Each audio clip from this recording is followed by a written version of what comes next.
आप देख लीजिएगा। अब उसके बाद दूसरे में जब हुआ था तो प्रोबेबिलिटी ऑफ द क्या हुआ था, टॉप की तरफ से, मतलब बिल्कुल उल्टा होकर गिरा था, ऐसे गिरा था। तो यहां पर लैंड ऑन टॉप था, मतलब टॉप उसका जो था जमीन की तरफ था बिल्कुल, मतलब बिल्कुल उल्टा गिरा हुआ था। लैंड ऑन टॉप ये था 19 टाइम्स। अब जो साइड से गिरा था, land on side, land on side था, वो था 70 टाइम। तो यही थी प्रोबेबिलिटी, एक्सपेरिमेंटल प्रोबेबिलिटी का फॉर्मूला आप इसमें लगाएंगे और उसके बाद आप इसको करेंगे। तो यहाँ पर स्टूडेंट, मेरे यूट्यूब चैनल में आपका स्वागत है। आज हम करेंगे 9th क्लास गणिता मंजरी की 7.2 एक्सरसाइज। यदि आपने अभी तक हमारे चैनल को सब्सक्राइब नहीं किया है तो पहले आप हमारे चैनल को सब्सक्राइब कर लीजिए, जिससे हमारे सारे प्रीवियस वीडियो आप यूट्यूब चैनल पे बहुत आसानी से देख पाएंगे। और बेल आइकन को प्रेस कर दीजिए, जिससे हमारे आने वाले सभी वीडियो को नोटिफिकेशन आपको सबसे पहले मिलेगा। चलिए, फर्स्ट क्वेश्चन क्या बोल रहा है वो, a teacher mix a large bag of the sweets of the different colour, randomly select the sample of the 30 sweets. She counts the number of the sweet of each color. तो इसमें क्या है, एक बैग है, उसके अंदर 30 sweets हैं और उसके अंदर रेड कलर की 10 स्वीट्स हैं और 8 ग्रीन कलर की हैं और 7 येलो कलर की और 5 ब्लू कलर की स्वीट्स हैं। तो ये तो उन्होंने दिया ही हुआ है इसके अंदर। तो चलिए हम आगे करते हैं, उन्होंने क्या क्या बोला है हम वही देखते हैं। चलिए, जो उन्होंने दिया हुआ है पहले हम वही लिख लेते हैं, लिखा ही हुआ है। चलिए, फर्स्ट क्वेश्चन में उन्होंने क्या बोला है, फर्स्ट में बोला उन्होंने calculate the probability that the randomly picked sweet from the sample of the green. देखिए, अब रैंडमली लिया है उन्होंने, कोई एक्सपेरिमेंट नहीं किया है, रैंडमली उन्होंने बोला है। तो इसमें आपकी जो एक्सरसाइज है इसके अंदर दो फॉर्मूलाज हैं, एक तो एक्सपेरिमेंटल प्रोबेबिलिटी होती है और एक होती है थ्योरेटिकल प्रोबेबिलिटी। तो इसमें थ्योरेटिकल प्रोबेबिलिटी वाला फॉर्मूला लगेगा। फर्स्ट का जब सॉल्यूशन करेंगे तो ये फॉर्मूला लिखने के बाद अब हम लिखेंगे यहाँ पे थ्योरेटिकल प्रोबेबिलिटी। तो हमारा जो प्रोबेबिलिटी रहेगी वो क्या है, पिक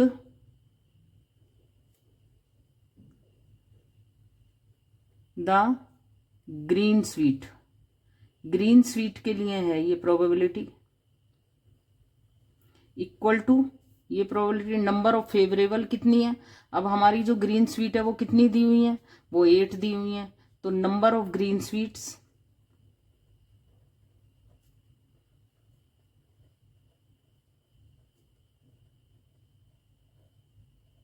अपॉन में number of possible outcome, possible outcome के नंबर ऑफ टोटल स्वीट।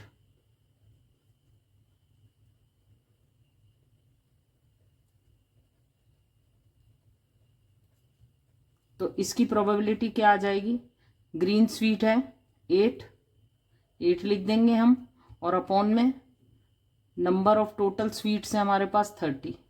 तो ये फर्स्ट के फर्स्ट पार्ट का तो यही आंसर रहेगा। अब हम सेकंड पार्ट कर लेते हैं इसका। सेकंड में उन्होंने क्या बोला है, सेकंड में उन्होंने बोला है if there are 60 sweets on the total of the large bag.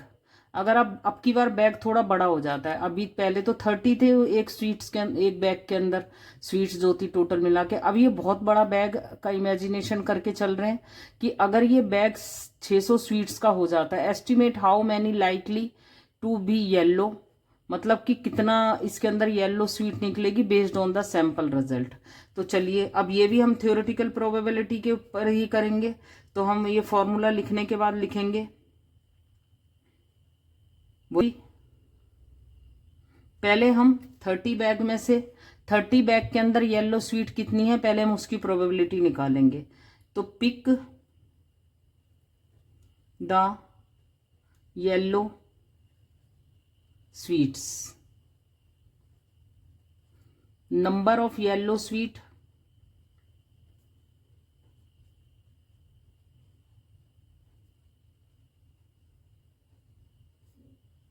Upon में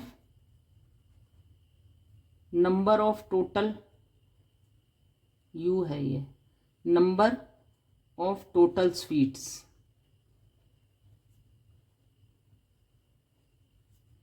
अब येलो जो स्वीट्स हैं वो है 7 और जो टोटल स्वीट्स हैं वो आ गई 30। अब हमारा पी वाई को हम शॉर्ट में लिख देते हैं। प्रोबेबिलिटी ऑफ येलो स्वीट आ गई हमारे पास 7/30।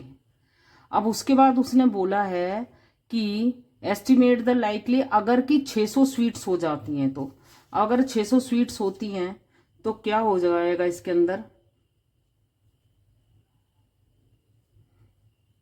अब हम प्रोबेबिलिटी में कर लेते हैं 600 स्वीट्स वाले में। अब हम इसको पूरा पिक है, लेकिन यहां पर अब क्या होगा, चेंज हो जाएगा। वाई है, अब हमें ये तो पता ही नहीं है, इसे हम वाई लिख लेंगे, number of the yellow sweets Y assume कर लेते हैं, अपॉन में number of total sweet, total sweets हो जाएंगी हमारी 600। देखिए यहां तो हमें येलो स्वीट पता थी ना 7, तो हमने 7 पुट कर दी, लेकिन यहां हमें पता नहीं है तो हमने यही कह दिया है कि जितनी येलो स्वीट 600 बैग में होंगी।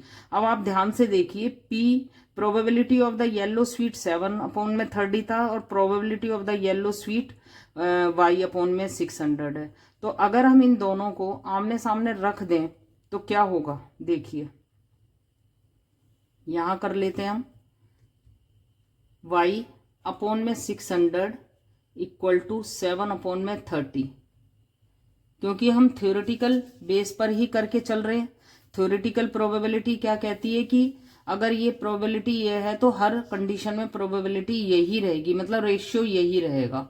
तो 30 में से 7 का रेशियो था, अब यहाँ पे 600 में से कितना रेशियो रहेगा, उसके बेस पर हम इसको सॉल्व करेंगे। हमें येलो स्वीट की वैल्यू निकालनी है, तो वाई को यहाँ छोड़कर उन्हें अकेला वाई को अकेला छोड़ देंगे, बाकी सबको वहां भेज देंगे। तो ये कैपिटल वाई का यूज करेंगे। 7/30 और 600 वहां जाएगा तो कैंसिल आउट होकर 6 1 जार 3 1 जार 3 और 3 2 जार 6, तो 140 स्वीट्स क्या होगा। अब हम इसका आंसर ये लिख सकते हैं, estimate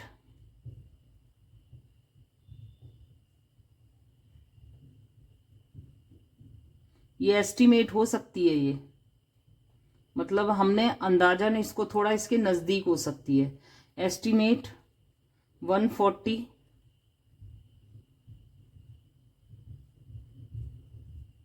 yellow sweets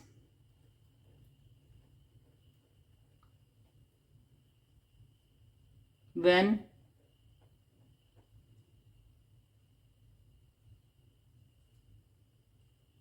the bag have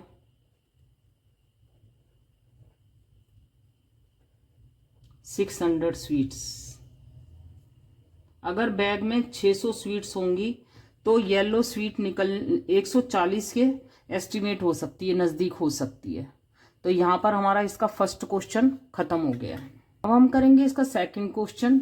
second question में उसने बोला है, survey is conduct at the school where random sample of the 40 student ask about the favourite club of the response. 40 बच्चों के, मतलब जैसे 40 बच्चों के ग्रुप में से उनसे पूछा गया है, तो उनमें से 14 स्टूडेंट ने साइंस क्लब को मतलब बोला है कि उनका जो फेवरेट क्लब है वो साइंस क्लब है। 11 स्टूडेंट ने आर्ट क्लब के बारे में बोला है, 9 स्टूडेंट ने स्पोर्ट्स क्लब के बारे में बोला है और 6 स्टूडेंट ने डिबेट क्लब बोला है। अब assume that the 800 student in the whole school. अभी 800 स्टूडेंट हैं पूरे स्कूल में। अभी ये 40 के सैंपल में से ही ये रिजल्ट आया है। अब उसके बाद इससे रिलेटेड उसने हमसे क्वेश्चन पूछा है। तो पहला क्वेश्चन उसने पूछा, what is the probability that the randomly chosen student from the sample prefer the art club. उसने बोला है कि आर्ट क्लब के जो स्टूडेंट हैं वो उनकी प्रोबेबिलिटी बताइए। तो वही थ्योरेटिकली हम चलेंगे, यहाँ पर थ्योरेटिकल चलेगा इसके अंदर। तो थ्योरेटिकल प्रोबेबिलिटी क्या कहती है, आप पहले ये फॉर्मूला लिखेंगे। Theoretical probability number of the favourable outcome और number of the possible outcome. ये लिखने के बाद आप यहां से सॉल्यूशन स्टार्ट करेंगे फर्स्ट का। तो हम भी यहां पर सेम ऐसा ही लिख देंगे थ्योरेटिकल प्रोबेबिलिटी। अब हम क्या लिखेंगे, प्रोबेबिलिटी ऑफ, यहां पर उन्होंने पूछा है art club, student prefer the art club, तो लिखेंगे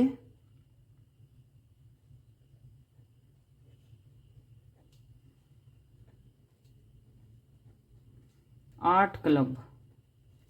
अब नंबर ऑफ फेवरेबल आउटकम क्या है इसके अंदर, number of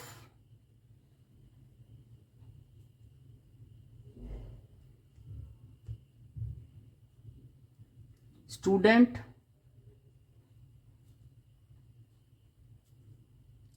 prefer art club, यहां हम लिखेंगे ये। और ये जो सैंपल था कितने थे, टोटल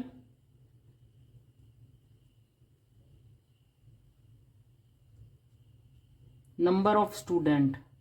अभी हम नंबर ऑफ स्टूडेंट सिर्फ 40 ही लेकर चल रहे हैं। तो जो रिजल्ट है नंबर ऑफ प्रेफर कितना किया था आर्ट क्लब के स्टूडेंट के लिए, आर्ट क्लब को 11 स्टूडेंट ने प्रेफर किया था। तो हम यहां लिख देंगे 11 और टोटल कितने हैं 40 हैं। तो बस ये इसका रिजल्ट आ जाएगा, probability of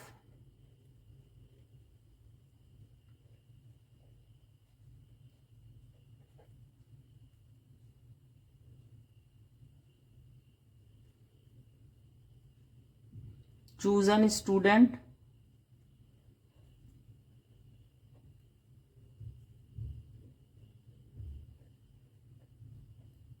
of art club equal to 11 upon में 40। तो यहां पर इसका फर्स्ट पार्ट कंप्लीट हो गया है। अब हम देखेंगे इसका सेकंड पार्ट। सेकंड पार्ट में उसने बोला using the sample result estimate how many student of the whole school are likely to prefer the sports club. अब उन्होंने स्पोर्ट्स क्लब के लिए बोला है, तो पहले हमें थ्योरेटिकली प्रोबेबिलिटी हमें स्पोर्ट्स क्लब की निकालनी होगी, उसके बाद ही हम एस्टिमेट कर पाएंगे कि बाकी पूरे स्कूल में कितना होगा। तो चलिए हम पहले इसका सेकंड का, पहले आप ये फॉर्मूला लिखेंगे, उसके बाद ये सेकंड पार्ट का यहां से स्टार्टिंग कर देंगे। फॉर्मूला लिखने के बाद थ्योरेटिकल प्रोबेबिलिटी क्या होगी यहां पे, probability of the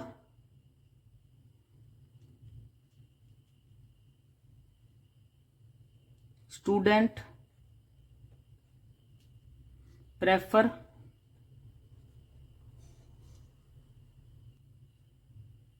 sports club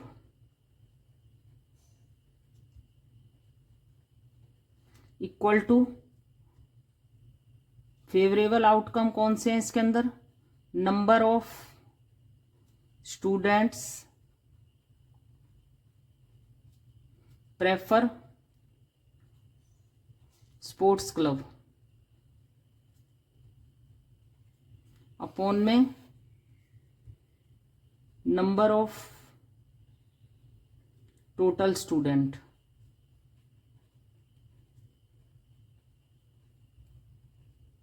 तो स्पोर्ट्स क्लब को प्रेफर करने वाले जो हैं वो 9 स्टूडेंट हैं, तो हम यहाँ 9 ही लिख देंगे और टोटल स्टूडेंट है 40।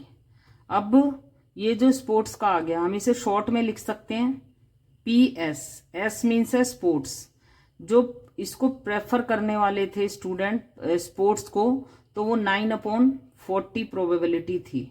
अब देखिए, अब हम इसको जो है, अब हम ये कहेंगे कि पूरे स्कूल की प्रोबेबिलिटी क्या होगी। तो हम PS में पूरे स्कूल के हम एज्यूम कर लेंगे कि S स्टूडेंट क्या होगा, S स्टूडेंट ऐसे होंगे जो 800 में से, टोटल स्टूडेंट कितने हैं स्कूल में 800, तो प्रोबेबिलिटी जो हमने थ्योरेटिकल प्रोबेबिलिटी से निकाली थी वो 9/40 थी। तो क्योंकि हम थ्योरेटिकल प्रोबेबिलिटी के बेस पर ही इस क्वेश्चन को करेंगे, क्योंकि एक्सपेरिमेंट नहीं किया गया है, उन्होंने जाकर अलग अलग बच्चों से 800 बच्चों से नहीं पूछा है, उसने सिर्फ 40 स्टूडेंट से ही पूछा था, और 800 इनके बेस पर ही वो रिजल्ट चाहते हैं कि अगर हम 800 बच्चे से पूछते तो वो कितना रिजल्ट देते, तो हम इसी को ही मानेंगे। तो देखिए probability of the sports club वाले जो बच्चे हैं उनकी 9/40 है, तो जब हम 800 बच्चों से पूछेंगे तो भी तो वो probability of the sports club हो जाएगी। ये भी probability of the sports club है और ये भी probability of the sports club है, तो ये जो इनके ये हैं ये भी आपस में इक्वल हो जाएंगे। तो चलिए यहां पर हम करेंगे S/800 इक्वल टू हो जाएगा 9/40। अब हमें S की वैल्यू निकालनी है, तो हम S को यहाँ अकेला छोड़ेंगे और 9/40 और मल्टीप्लाई बाय 8 उधर जाकर मल्टीप्लाई हो जाएगा, 0 से 0 कैंसिल आउट आएगा, 4 1 जार 4 और 4 2 जार 8 करके यहाँ पर 180 स्टूडेंट ऐसे होंगे, एस्टिमेट होंगे। मतलब एस्टिमेट स्टूडेंट कितने होंगे अंदाजे से, मतलब इसके आसपास होंगे। तो हम इसका जैसे उसने आंसर पूछा हम वैसे ही लिख देंगे, estimate 180 students in whole school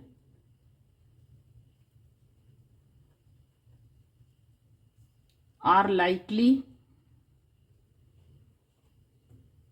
prefer the sports club. Estimate है ये, हमने थ्योरेटिकल प्रोबेबिलिटी के बेस पर ही इसको सॉल्व किया है। तो चलिए यहाँ पे इसका क्वेश्चन नंबर 2 भी कंप्लीट होता है। अब हम करेंगे इसका क्वेश्चन नंबर 3। क्वेश्चन नंबर 3 में इसने बोला है toss a coin 20 times and record the result each of time head और टेल।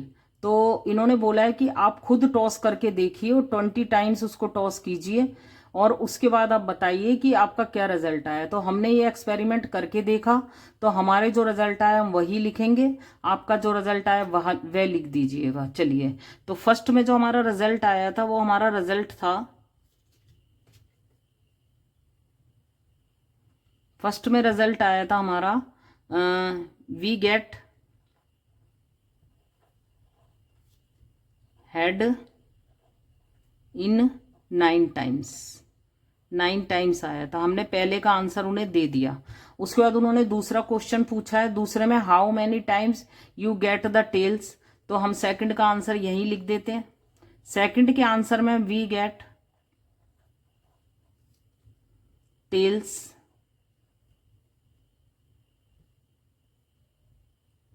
इन 11 टाइम्स। फर्स्ट और सेकंड का आंसर हमने दे दिया। Calculate the experimental probability of getting heads. अब देखिए एक्सपेरिमेंटल प्रोबेबिलिटी के लिए आपको ये फॉर्मूले का यूज करना होगा। एक्सपेरिमेंटल प्रोबेबिलिटी ऑफ होता है number of the times of the event accrued total number of the trials. तो चलिए हम इसी के बेस पर ये करेंगे। आप पहले आप इसको फॉर्मूला को लिखेंगे, उसके बाद सॉल्यूशन करेंगे थर्ड वाले का। समय ना ज्यादा बर्बाद हो इसलिए हमने ये फॉर्मूला अलग से लिखा हुआ है, बट आप एग्जाम में जरूर लिखेंगे। तो चलिए हम इसका थर्ड पार्ट कर लेते हैं। थर्ड पार्ट में ये फॉर्मूला लिखने के बाद आप लिखेंगे, तो हम यहां पर लिखेंगे P getting probability of getting head. उन्होंने बोला है गेटिंग हेड्स के बारे में ही बोला है, तो गेटिंग हेड्स हो जाएगा। अब हमने कितना था, वी एक्योर्ड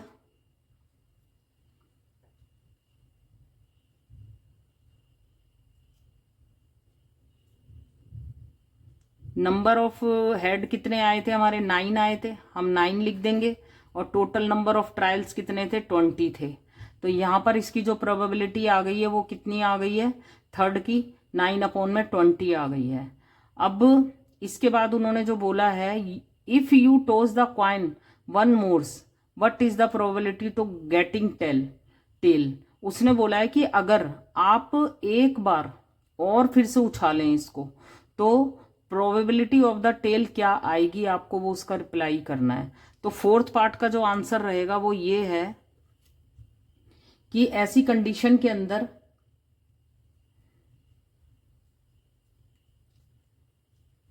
देखिए कॉइन को जब भी हम उछालेंगे उसमें 50-50% चांस होंगे, या तो हेड आएगा या फिर टेल आएगा। तो अब इसके अंदर हमारा थ्योरेटिकल वाला फॉर्मूला लगेगा। थर्ड वाले के अंदर theoretical probability of the favourable outcome, तो लिखेंगे हम probability of the getting tails equal to आ जाएगा हमारा, अगर हम उछालेंगे तो दो ऑप्शन होंगे, या तो हेड आएगा या तो टेल आएगा। तो जो प्रोबेबिलिटी रहेगी वो रहेगी 1/2। तो टेल की जो प्रोबेबिलिटी होगी वो 1/2 रहेगी। तो यहां पर 50-50% ही चांस होते हैं इसके अंदर। कॉइन को जब भी हम टॉस करेंगे तो हमेशा 50% चांस उसके होते हैं, या तो हेड आएगा या तो टेल आएगा। ये इक्वली लाइकली है, इवन चांस है, तो इसका रिजल्ट यही रहेगा। तो यहाँ पर हमारा थर्ड क्वेश्चन कंप्लीट हो गया है। क्वेश्चन फोर्थ क्वेश्चन में उन्होंने बोला है toss a paper cup into a air 100 times. ये जिस तरीके से ये बच्चा उछाल रहा है ना, आप देख रहे हैं, जो फोटो किताब में ही दी हुई है ये वाली पिक्चर। तो इसमें उनने बच्चे ने मतलब जैसे 100 बार टाइम उछाला है। After is tossing record whether the cup land it bottom in upside, bottom की तरफ गिरेगा या तो वो बिल्कुल जो कप है पूरा जैसे हम चाय वगैरह पीते हैं वैसे ही गिरेगा, या फिर क्या होगा अपसाइड की तरफ गिरेगा, उल्टा होकर गिरेगा, और उसके बाद इट्स इनसाइड और एक साइड की तरफ से गिरेगा। तो जो इसकी साइड्स होती हैं जैसे फिगर में दिया है, assign the probability of the outcome by the using experimental probability. तो उन्होंने ही बोला है कि एक्सपेरिमेंटल प्रोबेबिलिटी के बेस पर आपको बताना है। तो यहाँ पर जब हमने बच्चों को ये काम दिया और उन्होंने एक्सपेरिमेंट किया तो उनके रिजल्ट पे जो प्रोबेबिलिटी आई उसी के बेस पर हम इसका आंसर देंगे। तो जब इसका एक्सपेरिमेंट 100 टाइम करवाया गया तो उसमें जो आया, आपके अलग आ सकते हैं आंसर, बट हमारा जो आया हम उसके बेस पर लिख रहे हैं। तो हम लिखेंगे यहाँ पर फर्स्ट का जो आंसर है, कौन कौन सी प्रोबेबिलिटी आई है तीनों टाइम में हम लिख देते हैं। पहले आप ये फॉर्मूला जरूर लिखेंगे, experimental probability number of the time even equalled total number of the trials. तो प्रोबेबिलिटी ऑफ द यहाँ पर हम लिखेंगे सॉल्यूशन में, फर्स्ट का आंसर यहां से देंगे। 3 टाइम होगा यहाँ पर, सॉल्यूशन तो यहीं से स्टार्ट हो रहा है इसका। Probability of the land on bottom, land on bottom, bottom से जब उनने लैंड किया यानी कि बिल्कुल जैसे हम चाय पीते हैं वैसे ही गिरा था। तो वो नंबर ऑफ टाइम्स थे, हमारे तो 11 थे भाई, आपके आप देख लीजिएगा। अब उसके बाद दूसरे में जब हुआ था तो प्रोबेबिलिटी ऑफ द क्या हुआ था, टॉप की तरफ से, मतलब बिल्कुल उल्टा होकर गिरा था, ऐसे गिरा था। तो यहां पर लैंड ऑन टॉप था, मतलब टॉप उसका जो था जमीन की तरफ था बिल्कुल, मतलब बिल्कुल उल्टा गिरा हुआ था। लैंड ऑन टॉप ये था 19 टाइम्स। अब जो साइड से गिरा था, land on side, land on side था, वो था 70 टाइम। तो यही थी प्रोबेबिलिटी, एक्सपेरिमेंटल प्रोबेबिलिटी का फॉर्मूला आप इसमें लगाएंगे और उसके बाद आप इसको करेंगे। तो यहां पर इसका क्वेश्चन नंबर 4 भी कंप्लीट होता है। 5 क्या कहता है, क्वेश्चन नंबर 5 कहता है what is the probability of the getting even number when rolling a fair 6 sided die. अब यहां पर जो काम होगा ना वो थ्योरेटिकल प्रोबेबिलिटी का होगा। तो यहां उनने हमें काम दिया नहीं है, उसने थ्योरेटिकल के कराया। तो पहले सैंपल इवेंट हम देख लेते हैं। यहां पर इसका जो 5th का जो रहेगा हमारा 5th का सॉल्यूशन, यहां पर सैंपल इवेंट क्या होंगे,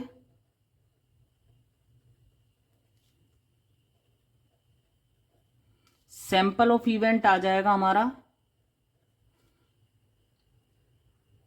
एस, जो आ सकते हैं उसके अंदर नंबर। तो क्या नंबर आ सकते हैं उसके अंदर? 1 आ सकता है, 2 आ सकता है, 3 आ सकता है, 4 आ सकता है, 5 आ सकता है और 6 आ सकता है। ये तो सैंपल है। अब इवन नंबर का क्या होगा? अब हमारा इवन नंबर कितने होंगे इसके अंदर?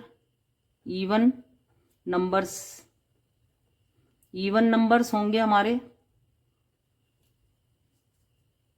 2 है, 4 है और 6 है। ये हमारे इवन नंबर्स हैं इसके अंदर। तो अब probability of the theoretical probability का फॉर्मूला लगाएंगे। अब उसने जो अपने फेवरेबल है वही लिखेंगे यहाँ पर। पहले हम लिखेंगे number of the favourable outcome, number of the possible outcome. तो हम यहाँ पर लिखेंगे probability of the getting even number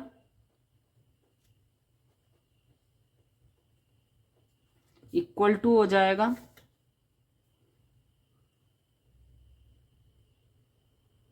possible even number. Possible even number कितने हैं भाई? डाई के अंदर पॉसिबल इवन नंबर सिर्फ 3 है, एक ये, एक ये, एक ये। और total possible outcome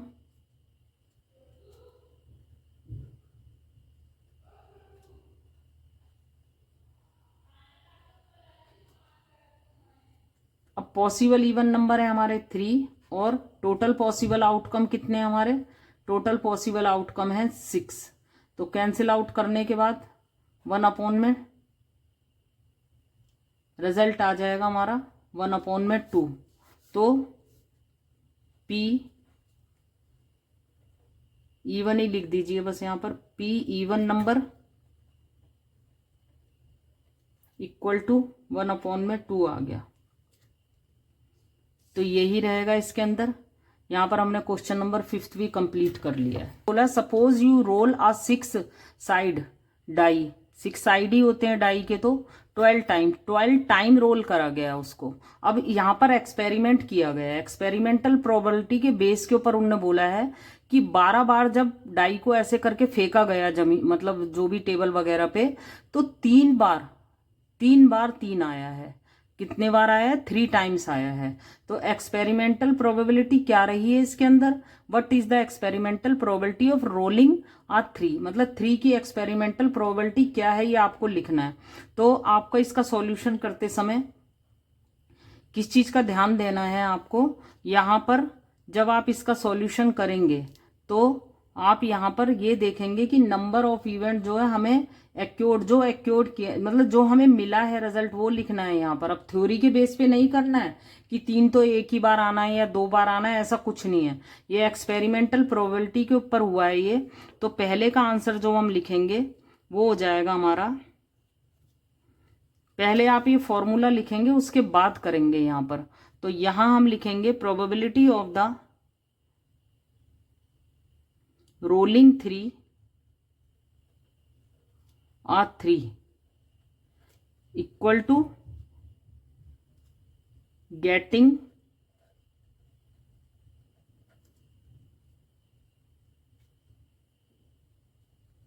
number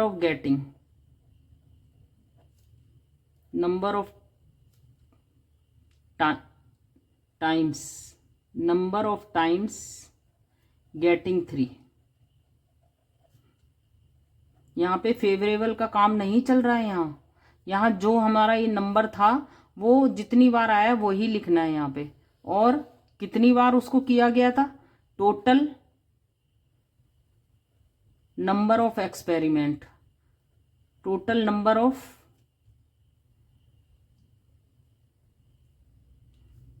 rolling the die, यहां हो गया। अब गेटिंग 3 कितनी बार लिया था उसने? अब देखिए 3 से आप कंफ्यूज मत होना, यहाँ पर 3 एक नंबर है और वो बाय लक 3 टाइम ही आया है। वो 3 अलग है और वो 3 अलग है।